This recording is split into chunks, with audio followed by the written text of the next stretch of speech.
අපි අද හදන්නේ ඕනම විදිහේ කේක් සරසිල්ලකට අරගන්න පුළුවන් බටර් ක්‍රීම් අයිසිං එකක්. මේකෙදී අපි මුලින්ම බටර් ටික ලා පාටට එනකන් විනාඩි 5ක් විතර බීට් කරගන්න ඕනේ. මේ අයිසිං එකට බටර් අරගනිද්දි වැදගත්ම දේ තමයි අපේ බටර් ටික රූම් ටෙම්පරේචර් එකේ තියෙන්න ඕනේ. දැන් මේ බටර් ටිකට වැනිලා ටිකයි ඔයාලා කැමති පාටකින් කලරින් බින්දු ටිකකුයි දාගන්න. ඊළඟට අයිසිං සුගර් ටිකෙන් භාගයක් දාලා හොඳට බීට් කරන්න.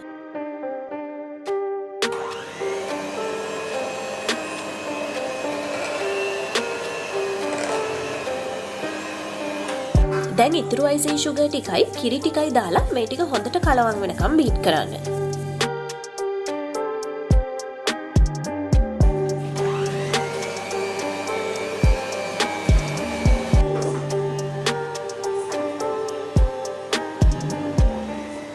අපි අද හදාගත්ත මේ බටර් ක්‍රීම් අයිසිං එක ඕනම විදිහේ කේක් එකක් ඩෙකරේට් කරන්න අරගන්න පුළුවන්. දැන් වැලන්ටයිනුත් ළඟ එන හින්දා මම අනිත් දවසේ මේ බටර් ක්‍රීම් අයිසිං එකෙන්ම ඩෙකරේට් කරපු ලස්සන වැලන්ටයින් කේක් එකක් හදනවා. ඒ වීඩියෝ එකත් බලා ගන්න මගේ channel එක subscribe කරලා bell icon එකත් press කරන්න.